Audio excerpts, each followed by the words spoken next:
पर्युषण पर्व आराधना का यह पहला दिन रात्रिकालीन कार्यक्रम के अंतर्गत क्या रखा हुआ है? हाँ, पहला सेशन, पहली जो प्रवचन श्रृंखला है, बिग क्वेश्चन ब्रीफ आंसर। अब बिग क्वेश्चन क्या है, किस तरह के हमारे दिमाग में प्रश्न घूमते हैं, बड़े बड़े प्रश्न, तो उनका संक्षेप में सरलता से उत्तर देने की कोशिश की जाएगी। तो इसके लिए मुनि हेमंत कुमार जी। आज का session big questions brief answers. इसमें एक चीज बहुत महत्वपूर्ण है और वह शब्द है क्वेश्चन। प्रश्न होता है, प्रश्न के लिए भी एक प्रश्न है कि प्रश्न क्यों होता है। हम अगर हमारे मस्तिष्क की बात करें, हमारे माइंड की बात करें, तो वहां बहुत सारे भेद देखने को मिलते हैं। Objective, subjective, conscious, unconscious, subconscious. तो वहीं हमारी दिमाग की एक प्रकृति है और वह है रेशनल। कौन सा है, क्या नेचर है? रेशनल। और उस रेशनल प्रकृति के कारण हमारे दिमाग की जो एक नेचर है रेशनल, उसके कारण कहा जाता है कि व्यक्ति हर चीज का कारण मांगता है। क्या मांगता है? कारण। रीजन क्या है? दो तरीके से व्यक्ति किसी बात को स्वीकार करता है। स्वीकार करने के दो माध्यम बनते हैं। एक तो विथ रीजन, उसके सामने रीजन क्लियर कर दो, वह उस बात को क्या कर लेगा? स्वीकार कर लेगा। और दूसरा, अगर किसी व्यक्ति का इमोशन पावरफुल है। क्या चीज है? इमोशन। कई बार देखना, आप अपनी जिंदगी में बहुत सारी ऐसी चीजों के साथ जुड़ जाते हो जिसका कोई प्रॉपर रीजन नहीं होता, लेकिन आपके इमोशंस हैवी होते हैं। कैसे होते हैं? इमोशंस बहुत भारी होते हैं और आप उससे क्या हो जाते हो? कनेक्ट हो जाते हो। उदाहरण के तौर पर आपको कोई चीज खाने की पसंद है। हालांकि पर्युषण पर्वाराधना का आज का पहला दिन खाद्य संयम दिवस, कुछ बातें हमने सवेरे खाद्य संयम के बारे में की, लेकिन फिर भी खाने के बारे में आपको किसी चीज का शौक है। अब आप उसका सही ढंग से रीजन भी नहीं दे सकोगे। क्यों? उसके पीछे कारण, स्पष्ट कारण कुछ है नहीं। हमारे को बस रसीला लगा, हमारे इमोशंस उससे जुड़े हुए। और ये तो रसीला होना भी एक कारण है, लेकिन कुछ कुछ चीजों का तो रसीला नहीं होते हुए भी आपके इमोशंस उसके साथ इस कदर जुड़ जाते हैं कि आपको वह चीज, अमुक पदार्थ, अमुक द्रव्य चाहिए ही चाहिए। आप उसके बिना रह नहीं पाते। लेकिन जब बात जीवन की आती है, तो जीवन में अनेक अनेक चीजों के पीछे हम कारण खोजते हैं। और अगर उन कारणों को खोजने के लिए हम प्रश्न का प्रयोग करते हैं, क्या उसका क्या कारण है, उस चीज को समझने के लिए अगर हम प्रश्नों का प्रयोग करते हैं, तो मैं समझता हूं कि वह प्रश्न सही प्रश्न है, वह प्रश्न आदर्श प्रश्न है, और वह क्वेश्चन रियल क्वेश्चन कहा जा सकता है। तो इस बिग क्वेश्चंस और ब्रीफ आंसर्स में हम कुछ प्रश्नों के बारे में बात करेंगे, जो प्रश्न हमारे दिमाग में यदा कदा घुमा करते हैं। और अगर उनका हम सही समाधान, सही कारण खोज पाए, तो हम उस पर अपना एक विचार, अपनी एक श्रद्धा और अपनी आस्था भाव को दृढ़ कर सकते हैं। एक सबसे बड़ा प्रश्न अनेक लोगों के दिमाग में घुमा करता है कि इस धरती का जन्म कब हुआ? क्या इस धरती का जन्म कब हुआ? मैं पूछता हूं, आपका जन्म कब हुआ? आपका जन्म कोई स्वयं की जन्म तिथि बता सकता है? हाँ बोलिए। 18/10/1976। उस दिन तो बाहर आए थे, गर्भ से बाहर आए थे। जन्म कब हुआ? अरे हंसने की बात नहीं, सबकी हालत यही है। मैंने पूछ लिया इसलिए बोलती बंद हो गई, बाकी तो आपको कोई पूछ ले योर बर्थडे, अरे जल्दी बताएंगे, मेरा बर्थडे आने वाला है, मुझे विश करना, मुझे स्टेटस डालना है, मुझे फोटो डालना है, अरे मुझे कमेंट नहीं किया। कई बार तो लोग फोन करते, अरे भाई विश तो भेजो, आज बर्थडे है ना। जन्म कब हुआ है? तो फिर जन्मदिन मनाने का त्याग कौन कर सकता है? कर लोगे? आप देखना, आप कह रहे हो अनंत समय हो गया हमारा जन्म हुए, तो फिर ये जन्मदिन, जन्म तारीख, इन सबको भूल जाना और खुश, वो कहते ना शुभ कामनाएं लेना भी बंद कर देना और शुभ कामनाएं देना भी बंद कर देना, ऐसी ताकत बहुत कम व्यक्तियों में होगी।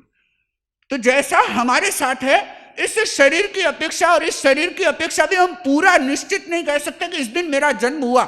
हम तो जब बाहर आए उसको क्या मान लिया गया, जन्म हो गया, और उसको जन्म तिथि फाइनल कर लिया। लेकिन उसमें भी हमारा जब गर्भ में आगमन हुआ, गर्भ में जब हमने स्थान ग्रहण किया, तब कहना चाहिए हमारा वास्तविक इस भव के दृष्टि से, इस भव की दृष्टि से, इस जन्म स्थिति की दृष्टि से, इस गति की दृष्टि से वह हमारा क्या था, जन्मदिन था। लेकिन उसे हम पकड़ नहीं पाएंगे।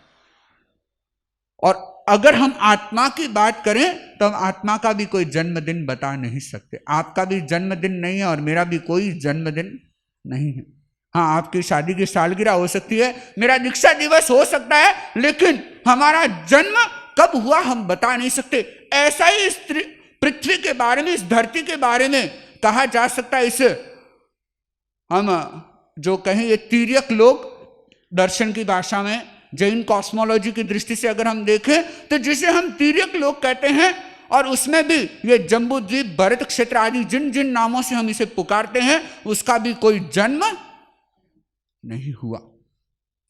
और इसके पीछे बहुत सारे वैज्ञानिक लगे हुए हैं, बहुत सारे वैज्ञानिक इसकी खोज में लगे हुए हैं कि आखिर इस पृथ्वी का जन्म कब हुआ, यह पृथ्वी कब बनी। यह पृथ्वी का आदि जो समय है, स्टार्टिंग पॉइंट है, वह क्या है, उसको खोजने में। और अनेक अनेक प्रयोगशालाएं, और उन प्रयोगशालाओं में अनेक वैज्ञानिक लगे हुए हैं। हजारों नहीं, लाखों नहीं, करोड़ों करोड़ों रुपयों का खर्च, करोड़ों करोड़ों डॉलर्स का खर्च हर साल या हर किसी प्रयोग के पीछे हो रहा है।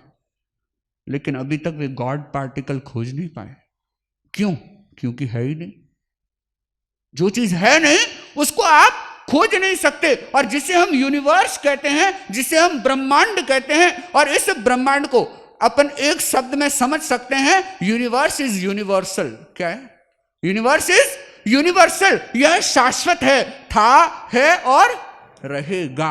सीधा सपाट इसका समाधान है। लेकिन जो लोग इस तथ्य को स्वीकार नहीं कर पाते, उनके लिए और भी अनेक अनेक प्रकार हैं, अनेक अनेक माध्यम हैं कि हम उसको समझ सकें। और आज की इस चर्चा में हम धीरे धीरे इसी चीज को समझते चले जाएंगे। तो सबसे पहला निष्कर्ष हमारे सामने आता है कि यह ब्रह्मांड, ये विश्व या ये दुनिया, ये यूनिवर्स अपने आप में क्या है? यूनिवर्सल है, शाश्वत है। और उसके बाद अगर हम इसकी मीमांसा, इसके ऊपर अगर विचार करें जैन दृष्टि से, फिलॉसफी में किसी चीज को समझने के लिए अलग अलग कोण बताए जाते हैं, अलग अलग दृष्टिकोणों से उसको समझने की बात आती है। और जैनाचार्यों ने, जिन्होंने दर्शन का विशेष अध्ययन किया, उन्होंने 4 बिंदु बताए किसी एक चीज को समझने के लिए, किसी एक चीज का एनालिसिस करने के लिए, क्रिटिकल एनालिसिस करने के लिए 4 बिंदुओं की जरूरत होती है। कितने बिंदु? 4। सबसे पहला है द्रव्य, दूसरा है क्षेत्र, तीसरा है काल और चौथा है भाव। इन 4 चीजों को आप देख लीजिए। वो द्रव्य से कैसा है, भाव से कैसा है, काल से उसका क्या संबंध है, काल से उसके साथ किस प्रकार की गणनाएं जुड़ी हुई है, और भाव उसकी नेचर कैसी है, उसका गुण, उसकी प्रकृति क्या है। और ये 4 चीजें अगर आप क्लियर कर देते हो तो आपको किसी भी चीज, किसी भी द्रव्य, किसी भी तत्व को समझने में बहुत आसानी हो जाएगी। और अगर हम इस ब्रह्मांड को देखें, यूनिवर्स को देखें, तो सीधा आता है कि काल से अनादि और अनंत है। क्या है? काल से अनादि और अनंत है। और अगर हम बात गॉड पार्टिकल की करें, फिर प्रश्न खड़े होंगे। अगर कोई गॉड पार्टिकल खोजने में प्रयत्नशील है और इस सोच से कि नहीं कोई ना कोई तो गॉड पार्टिकल होगा, तो प्रश्न होगा कि उस गॉड पार्टिकल का जन्म कब हुआ। और यह एक एंडलेस स्टोरी बनती चली जाएगी, और जहां व्यक्ति खोजता ही चला जाएगा, लेकिन उसका कोई अंत निकलने वाला नहीं। लेकिन भगवान महावीर ने जो जैन दर्शन में यह स्पष्ट किया गया कि सृष्टि अनादि अनंत है। क्यों? क्योंकि इसका न तो कोई आदि बिंदु है और न कोई अंतिम बिंदु है। अब कुछ लोगों का प्रश्न है कि महाराज चलो धरती तो जब से है तब से है, जब तक है तब तक है, लेकिन इंसान तो कभी आया होगा ना धरती पे, है क्या? इंसान तो कभी इस धरती पे आया होगा। और इससे जुड़े हुए दूसरा प्रश्न है कि इंसान इस धरती पर कब आया, क्या मानव इस धरती पर कब आया, कहां से आया और किसने भेजा? आप यहां कब आए? कब आए? अरे बोलो भाई, कब आए हैं?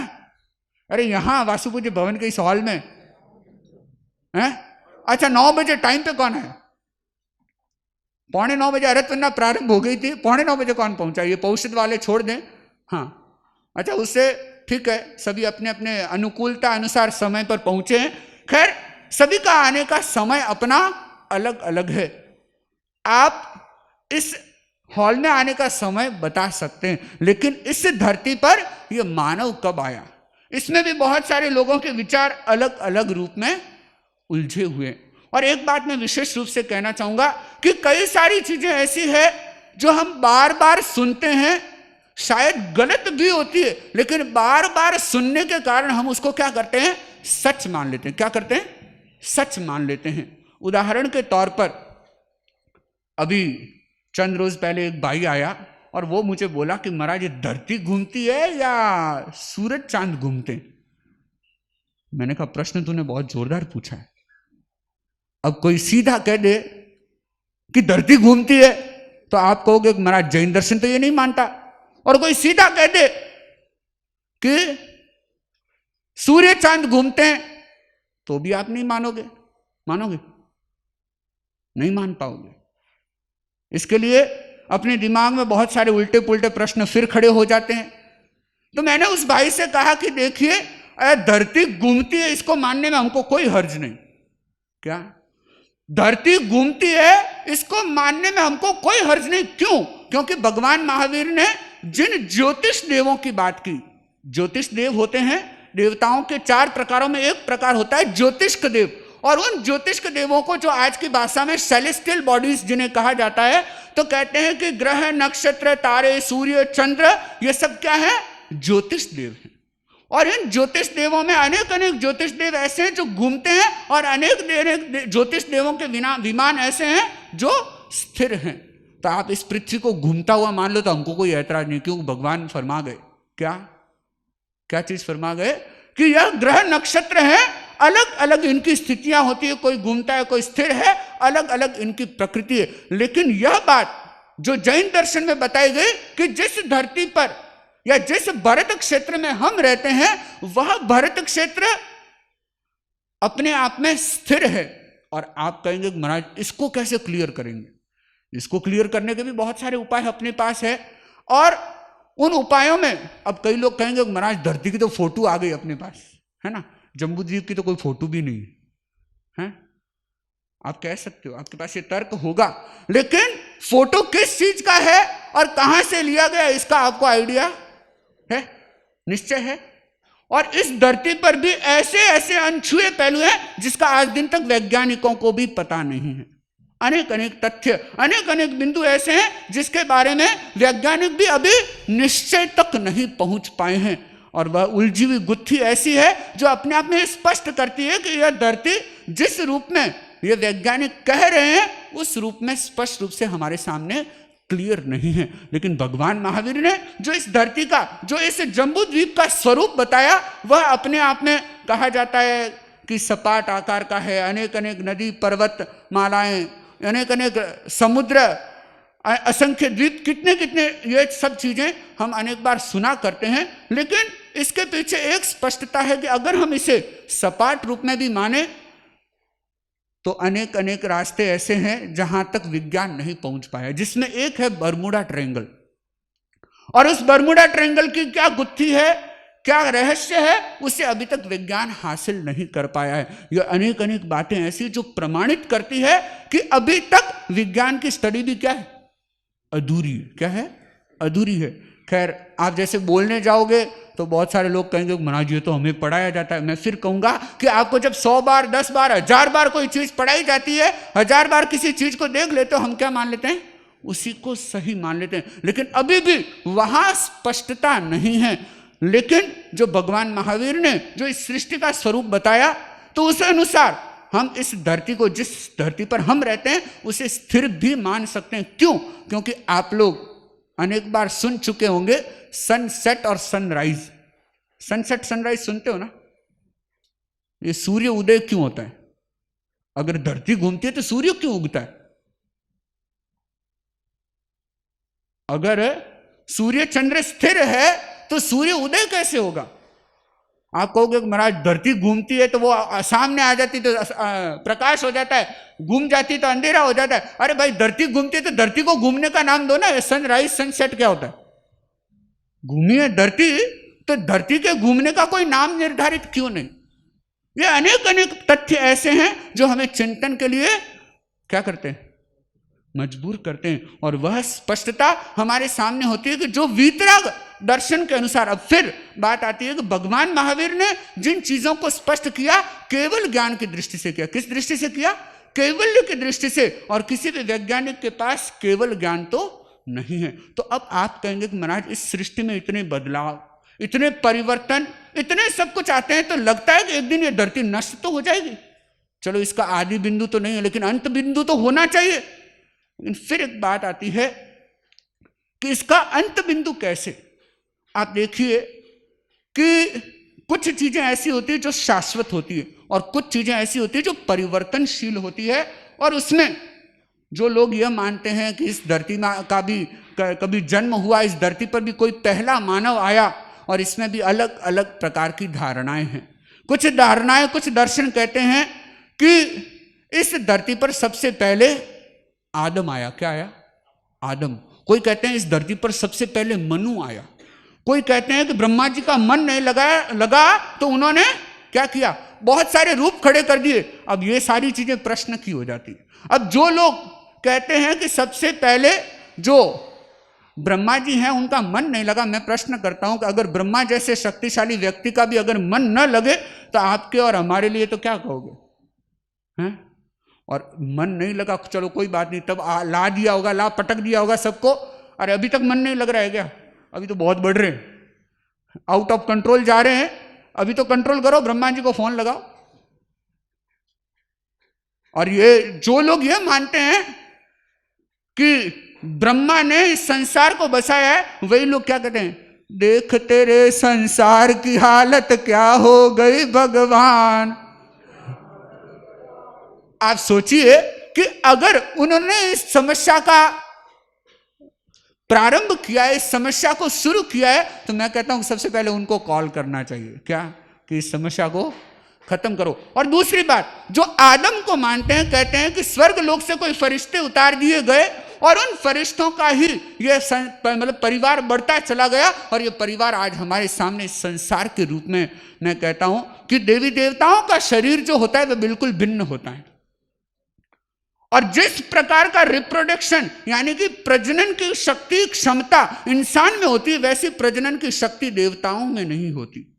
देवताओं का शरीर, देवताओं के शरीर की रचना, देवताओं के शरीर के गुण धर्म सब कुछ भिन्न है, और मनुष्य के शरीर के सारे गुण भिन्न है। और अगर आप कहीं ये सुनते हैं, पढ़ते हैं कि एडम एंड ईव इस दुनिया में सबसे पहले आए, तो प्रश्न होगा कि एडम एंड ईव अगर हेवन से आए, अगर स्वर्ग लोक से फरिश्ते के रूप में उतरे, तो क्या उनका शरीर किसने बदला?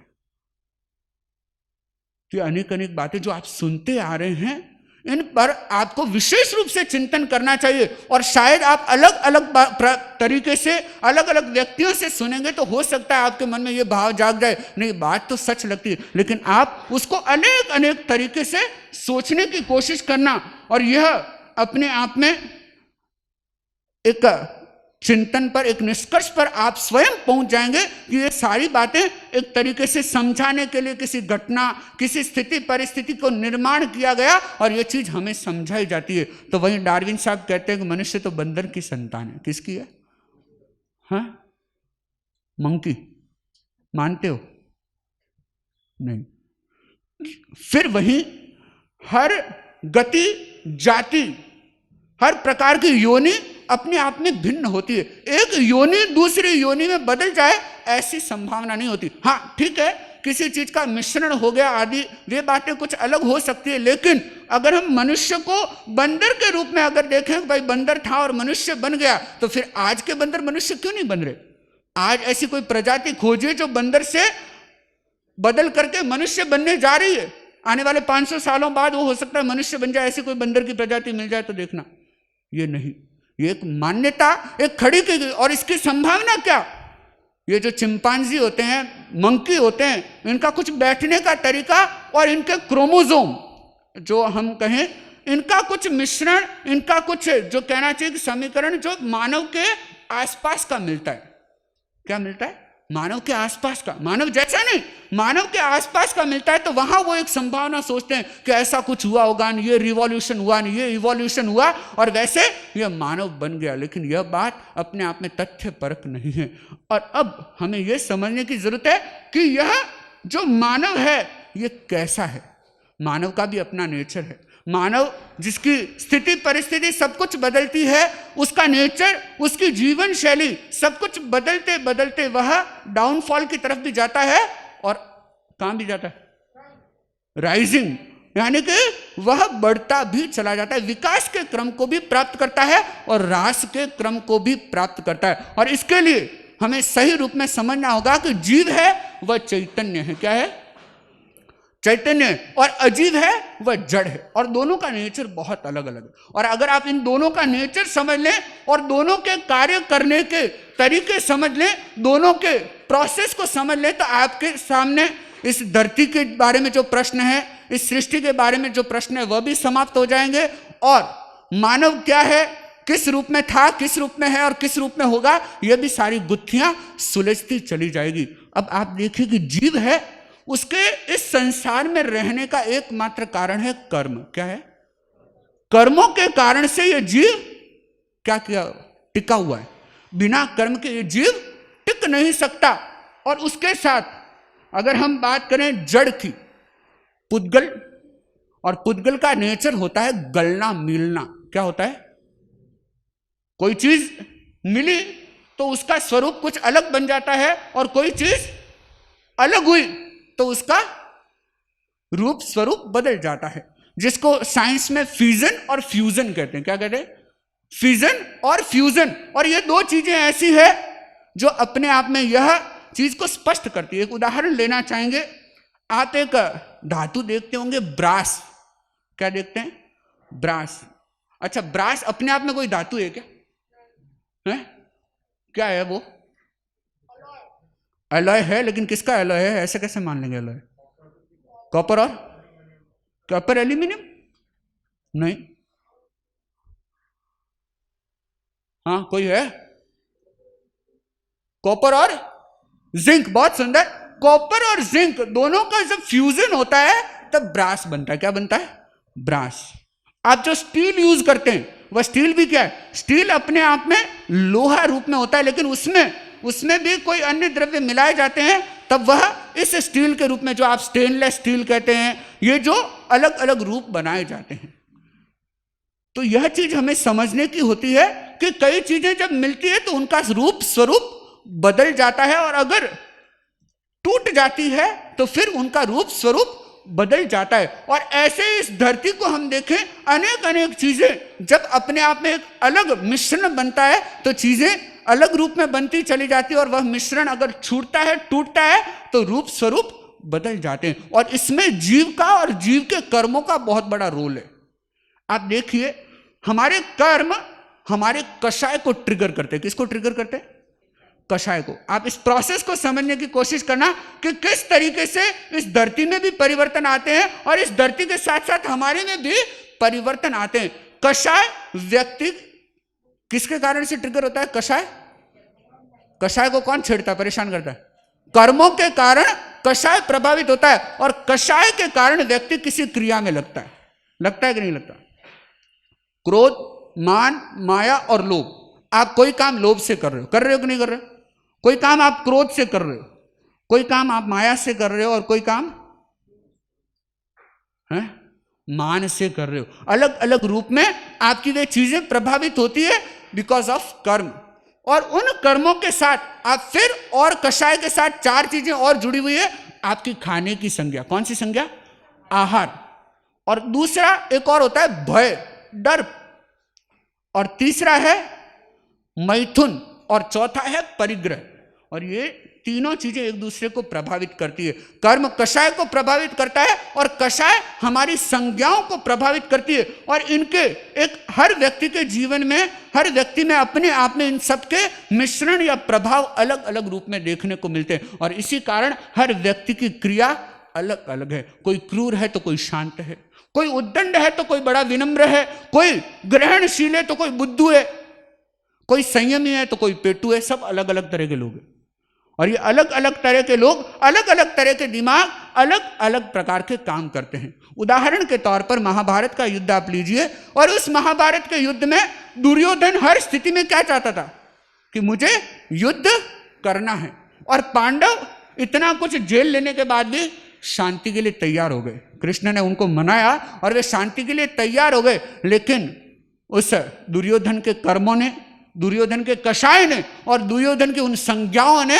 उस चीज को रुकने नहीं दिया, उसे मानने नहीं दिया, और उसने फिर क्या किया, युद्ध को अंजाम दिया। और युद्ध को अंजाम दिया, इस धरती पर कितनी कितनी चीजें लुप्त हो गई, हुई कि नहीं हुई? बहुत सारे लोग, बहुत सारी रिद्धियां सिद्धियां, बहुत सारी ऐसी अमूल्य निधियां थी, वह लुप्त हो गई। और आज भी आप देखिए, आज अगर हम यूक्रेन को देखें, व्लादिमीर पुतिन ने एक कोशिश की, उसके कषाय ने और उसकी संज्ञाओं ने क्या किया, यूक्रेन को तहस नहस करने की कोशिश की। वहां एक फिर परिवर्तन घटित हो गया।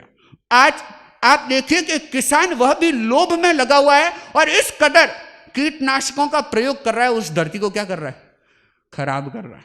और हर दृष्टि से देखो, छोटा मोटा कबाड़ा हम सब कर रहे हैं। प्रलय लाने की जरूरत नहीं है। प्रलय इन हमारी संज्ञाओं से, हमारे इस क्रोध मान माया लोभ से ऐसी अनेक अनेक स्थितियों का सृजन हम स्वयं कर रहे हैं, ठीक है ना।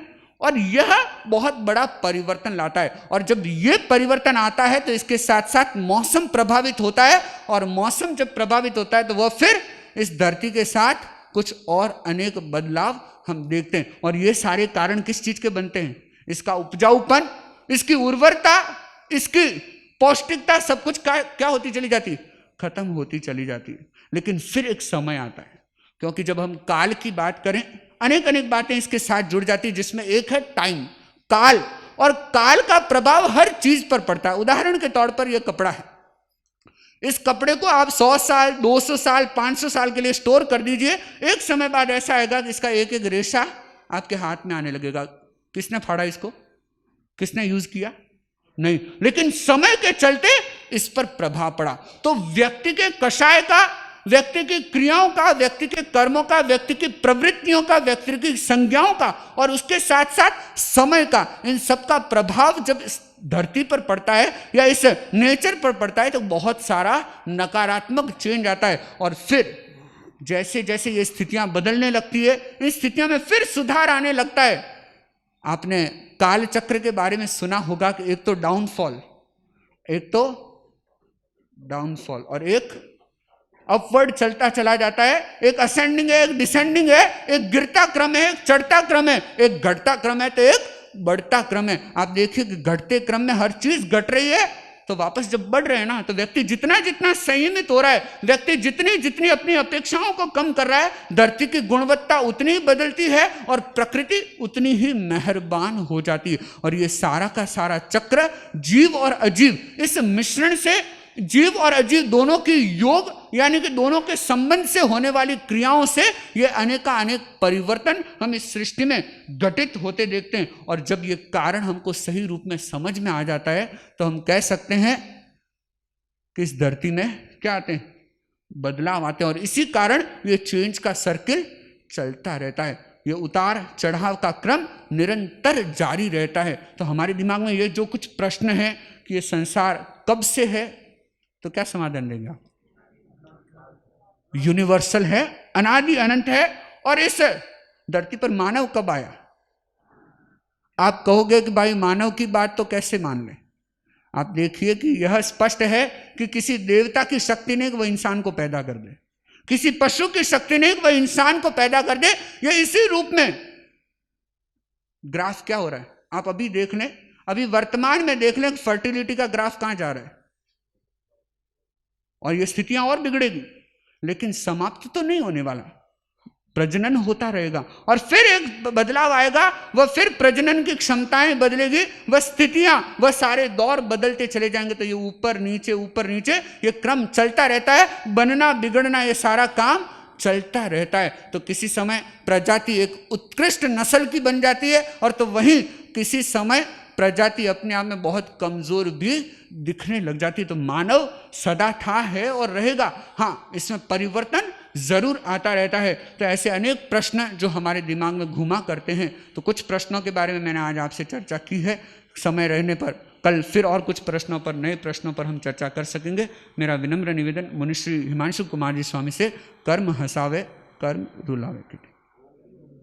ओम अरहं सुगुरु शरणं विघ्नहरणं मिटे मरणं सहज हो मन जगे चेतन करे दर्शन स्वयं के हम बने अरहं बने अरहं बने अरहं बने। परम प्रभु को प्रणाम। परम पूज्य गुरुदेव आचार्य श्री महासुमन जी को वंदन। मुनि हेमंत कुमार जी, श्रावक श्राविकाओं, भगवान प्रभु महावीर ने सत्य दर्शन हमारे सामने प्रकट किया, परम सत्य को जाना, अनुभव किया और उसको लोगों के सामने प्रकट किया। और हम अगर जैन धर्म को समझना चाहें, 4 ऐसे स्तंभ माने जाते हैं, जैन धर्म के 4 पिलर माने जाते हैं, और वो अगर 4 चीजें समझ ली जाती हैं तो जैन धर्म का कॉन्सेप्ट या जैन धर्म क्या है वह हमारी समझ में आ जाता है। और वो 4 जैन धर्म के मजबूत पिलर कहें, बेस कहें, वो कौन से, कोई बता सकता है? जैन धर्म के 4 मजबूत स्तंभ, मजबूत पिलर कौन से? हाँ, साधु साध्वी श्रावक श्राविका, ये तो चतुर्विध धर्म संघ हो गया। ज्ञान दर्शन चरित्र, तब ये तो मोक्ष का आधार हो गया। ऐसे 4 सिद्धांत हैं जो हम कह सकते हैं कि जैन धर्म के 4 ये पिलर हैं। जैन धर्म इन 4 स्तंभ पर टिके हुए हैं। पहला, ये याद कर लीजिए, बहुत अच्छी बात है, आपको भी कम से कम इतनी बात तो पता होनी चाहिए। पहली बात है आत्मवाद। पहली बात कौन सी है? पहली बात वह याद कर लेना, मैं कभी भी पूछ सकता हूं फिर। पहली बात है आत्मवाद और दूसरा है सृष्टिवाद। दूसरा कौन सा है?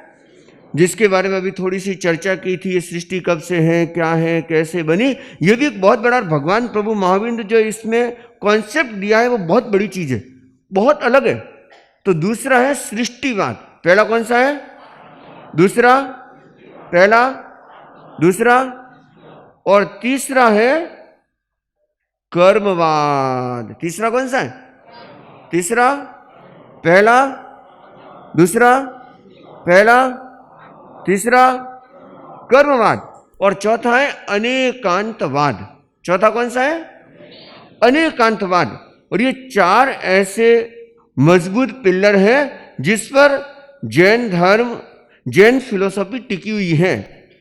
और हम पर्युषण पर्व के दौरान रात्रिकालीन हमने कौन सा विषय रखा है? कर्म हसावे कर्म रुलावे। हम कर्मवाद के बारे में थोड़ा समझने की कोशिश करें कि 6 दिन का ही समय है अपने पास में, और रात्रि में आधे घंटे में अब पूरे कर्मवाद को समझना, कर्म सिद्धांत को समझना तो बहुत मुश्किल। लेकिन हम उसको अलग अलग ढंग से कर्मवाद के बारे में कुछ रहस्य, कुछ बातों को जानने की कोशिश करेंगे। बहुत बार एक प्रश्न उठता है कि ये जो संसार है, इस संसार में कितनी विचित्रताएं हैं कि एक व्यक्ति बहुत सुंदर है तो एक व्यक्ति एकदम कुरूप है, एक व्यक्ति बुद्धिमान है, एक का ऊपर का माला ही खाली है, एक व्यक्ति ऐसा है जब वो बोलता है तो लोग उसे सुनने के लिए लालायित रहते हैं, और ये व्यक्ति जब बोलता है तो बैठ जा गणई दियो, ये भी होता है। एक व्यक्ति एकदम निरोग स्वस्थ है, तंदुरुस्त है, और एक सदा बीमार रहता है। एक राजा बन जाता है और एक रंक बना हुआ रहता है, एक स्वामी बन जाता है और एक सेवक बना हुआ रहता है। यह विचित्रता, इस विचित्रता का कारण क्या है? क्या कारण है? हम कहते हैं कर्मवाद। साइंस यह मानता है कि जीन्स, कि जिसके जैसे जीन्स होते हैं वैसे ही उस व्यक्ति का व्यक्तित्व बन जाता है, वो व्यक्ति वैसा बन जाता है। साइंस यह लॉजिक देता है। और जितने भी भारतीय दर्शन, भारत में मुख्य 6 दर्शन माने जाते हैं, और ऐसे और भी इनकी ब्रांचेज अगर देखें तो बहुत सारी हो सकती हैं, लेकिन जो भारतीय दर्शन है सबने इस विचित्रता का कारण बताया। वेदांत कहता है, वेदांत दर्शन कहता है कि माया और अविद्या यह इस विचित्रता का कारण है। सांख्य दर्शन कहता है प्रकृति और संस्कार यह इस विचित्रता का कारण है। न्याय दर्शन कहता है अदृष्ट। बौद्ध दर्शन कहता है वासना और अविज्ञप्ति। शैव दर्शन कहता है पाश। योग दर्शन कहता है क्लेश। और मीमांसा दर्शन कहता है अपूर्व। और जैन दर्शन कहता है कर्म। ये सबने अपने अपने कारण बताए। हम जैन दृष्टिकोण से इस विचित्रता के कारण को समझने की कोशिश करेंगे। एक बार एक सेठ था, बहुत बड़ा व्यापार था, और वह मिस्टर ए, क्या नाम था? Mister A. बहुत बड़ा व्यापार था और इतना व्यापार फैला हुआ था, बड़ी निश्चिंतता से वह व्यापार कर रहा था। लेकिन एक दिन उसकी रातों की नींद हराम हो गई, जीना बेचैन हो गया, और वह इतना परेशान हो गया, इतना परेशान हो गया, क्योंकि मिस्टर ए के कंप्यूटर में क्या आ गया? वायरस आ गया। और वायरस भी इतना खतरनाक वायरस आया कि जो उसकी वर्षों वर्षों की जो फाइलें थी ना, सारी की सारी उड़ गई, डिलीट। जितना डाटा था सारा उल्टा पुल्टा हो गया। और अब बेचारा अपनी जिंदगी में इतना परेशान हो गया, तो वह मिस्टर जी के पास जाता है। किसके पास? मिस्टर जी। कौन जाता है? मिस्टर ए किसके पास जाता है? मिस्टर जी के पास में जाता है। और जो मिस्टर जी था ना, मास्टर जी, ये क्या है? बहुत जबरदस्त खोपड़ी था, कंप्यूटर एक्सपर्ट कह दो। और उसने ऐसा उपाय किया कि जिससे मिस्टर ए बहुत खुश हो गया, उसकी समस्या का सॉल्व हो गया। और उसने क्या किया? एक ऐसा एंटीवायरस बना दिया, उसके कंप्यूटर में ऐसा एंटीवायरस डाल दिया, अब वह निश्चिंत हो गया। यह मिस्टर ए कौन है? आत्मा। मिस्टर ए कौन है? मिस्टर ए के कंप्यूटर में वायरस लग गया। कौन सा? के नाम का वायरस आ गया। और के कौन है? कर्म का वायरस आ गया। तो फिर मिस्टर ए किसके पास में गया? जी, गुरु के पास में गया। और गुरु ने क्या किया? उसको एक ऐसा एंटीवायरस दे दिया। और वो एंटीवायरस कौन सा? डी। डी कौन सा है? धर्म। एक ऐसा डी नाम का एंटीवायरस दे दिया। और उस एंटीवायरस के कारण से क्या हुआ? वह एकदम निश्चिंत हो गया। नहीं तो इस कर्म के महावायरस ने क्या किया? इस कर्म के महावायरस ने जो हमारी आत्मा के साथ में लगा हुआ है और जीवन के हर प्रोग्राम को वह डिस्टर्ब कर रहा है, जिसने हमारी बुद्धि को भी उलट पुलट कर दिया, जिसने हमारी बुद्धि को विकृत बना दिया, और जिसने सौभाग्य को दुर्भाग्य में बदल दिया, और जिसने सुविचारों के डॉक्यूमेंट्स को डिलीट कर दिया। और ये जन्म मरण के चक्रव्यूह में इस के नाम के महावायरस ने इतना इस कदर फंसा दिया कि जिससे निकलना बहुत मुश्किल है। लेकिन हमको कौन मिल गए? गुरु, मिस्टर जी। और गुरु कौन? तीर्थंकर प्रभु कह दो, ज्ञानी आत्मा कह दो। उन्होंने क्या किया? हमको एक ऐसा एंटीवायरस दे दिया। और वो एंटीवायरस कौन सा है? डी, मतलब धर्म का। और जिसके कारण से हमारा जो ए का, मिस्टर ए आत्मा का जो कंप्यूटर है ना वो एकदम सुरक्षित हो गया। और आप देखना इस दुनिया की संसार की विचित्रता, या जो संसार है संपूर्ण संसार 2.5 अक्षर की गिरफ्त में है, 2.5 अक्षर की पकड़ में आ गया। तो 2.5 अक्षर कौन सा है? कर्म और धर्म, दो में सारा संसार इस कर्म की गिरफ्त में, और इस संसार में दोनों का शासन चलता है।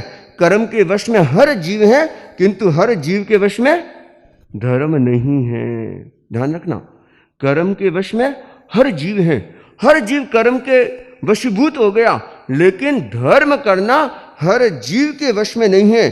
और यह संसार का जो सेंटर पॉइंट माना जाता है कर्म, जो वनस्पति से कह दो धनपति, साधु से तीर्थंकर, श्रमिक से वैज्ञानिक, हर व्यक्ति पर, हर आत्मा पर अपना शासन करता है। और अगर ये कर्म नहीं होता ना, शायद संसार भी नहीं होता। ये कर्म है तो इस संसार का अस्तित्व है। और किसी ने बड़ा सुंदर कहा कि देव दानव तीर्थंकर गणधर हरिहर नरवर सबला, कर्म प्रमाणे सुख दुख पाम्या, सबल हुआ महानिबला।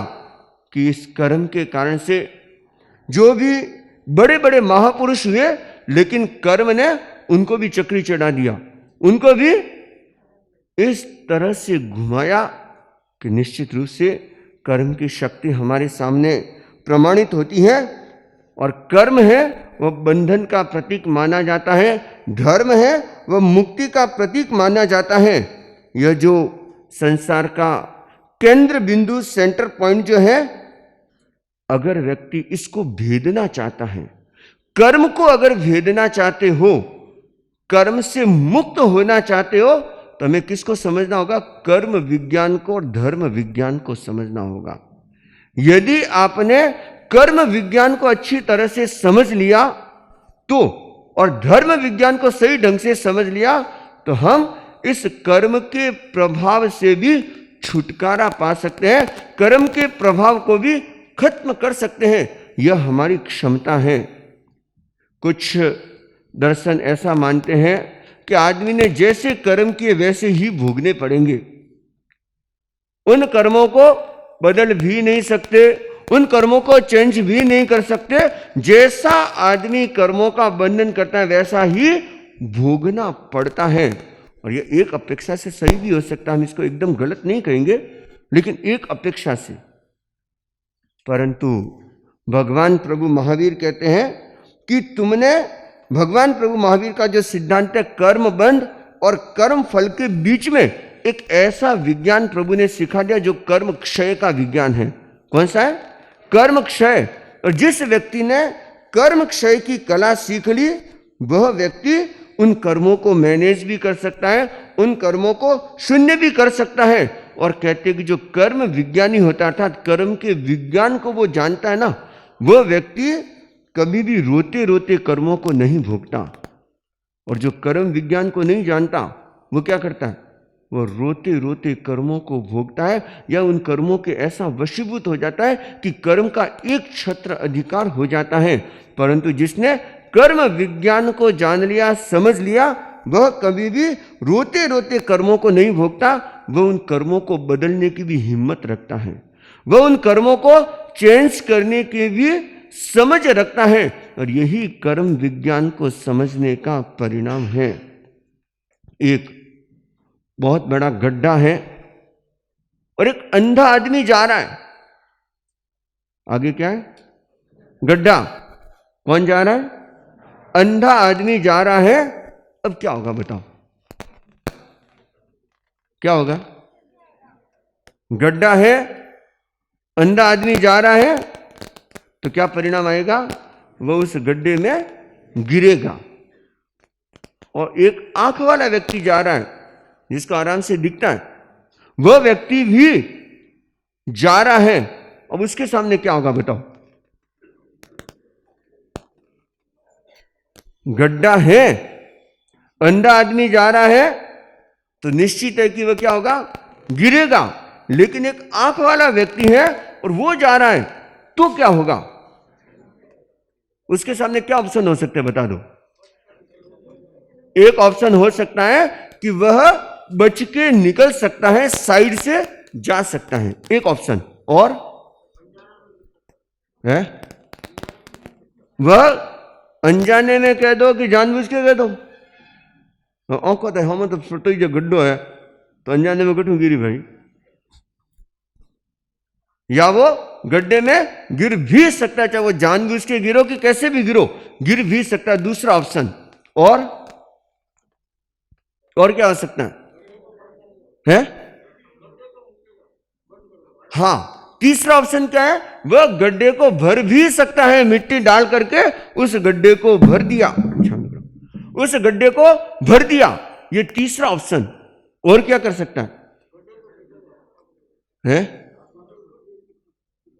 वह गड्ढे से छलांग भी लगा सकता है, वह छलांग लगा के उस गड्ढे को पार कर सकता है। चौथा ऑप्शन। और क्या हो सकता है? मेरा जीता तो घना, रास्ता बदलने का तो हो गया। एक पुल भी बना सकता, कोई ऐसा पार्ट या कुछ ऐसा कर सकता है जिसके आराम से, जिस पर वह चल करके जा भी सकता है। समझो 5 ऑप्शन है। किसके सामने 5 ऑप्शन है? जो आंख वाले के सामने। अंधे आदमी के सामने तो कोई ऑप्शन है ही नहीं, उसके लिए तो क्या है? गिरना ही है।